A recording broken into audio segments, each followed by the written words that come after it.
New year ಅಂದ್ರೆ ಮೊದಲು ನೆನಪಾಗೋದೇ ಎಣ್ಣೆ. ಆದರೆ ಈ ಸಲ ಓಯೋ ರೂಮ್ಸ್ ಕೂಡ ನೆನಪಾಗ್ತಾ ಇದೆ. ಈ ಬಾರಿ ಹೊಸ ವರ್ಷಕ್ಕೆ 400 ಕೋಟಿ ರೂಪಾಯಿಯಷ್ಟು ಎಣ್ಣೆ ಸೇಲ್ ಆಗಿ ಸರ್ಕಾರದ ಬೊಕ್ಕಸಕ್ಕೆ ಎಣ್ಣೆಲೆ ತೇಲಿಸಿದ್ದಾರೆ ನಮ್ಮ ಮಂದಿ.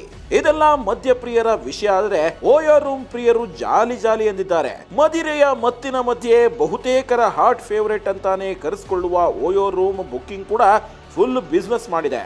ಓಯೋ ಬಿಸ್ನೆಸ್ ಏನು ಅಂತ ನಿಮಗೆಲ್ಲ ಗೊತ್ತೇ ಇದೆ. ಹೋಟೆಲ್ ರೂಮ್ ಬುಕ್ಕಿಂಗ್ಗೆ ಅಂತಾನೆ ಇರೋ ಪ್ಲಾಟ್ಫಾರ್ಮ್. ಇಂಥ ವೆಬ್ಸೈಟ್ ನಲ್ಲಿ ಪ್ರತಿ ನಿಮಿಷಕ್ಕೆ 768 ಓಯೋ ರೂಮ್ ಬುಕ್ ಮಾಡಿ ದಾಖಲೆ ಬರೆದಿದ್ದಾರೆ ನಮ್ ಜನ. ಇದನ್ನ ನಾವು ಹೇಳ್ತಾ ಇಲ್ಲ, ಓಯೋ ಕಂಪನಿನೇ ಹೇಳ್ತಿದೆ. ಒಟ್ಟು 10 ಲಕ್ಷ ಓಯೋ ರೂಮ್ ಬುಕ್ ಆಗಿದೆಯಂತೆ.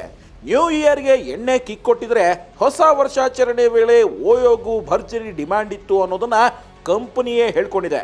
ಒಟ್ಟಾರೆ ನ್ಯೂ ಇಯರ್ನಲ್ಲಿ ಎಣ್ಣೆ ಮತ್ತು ಓಯೋ ರೂಮ್ಗಳು ಭರ್ಜರಿ ಬಿಸ್ನೆಸ್ ಅಂತೂ ಮಾಡಿವೆ.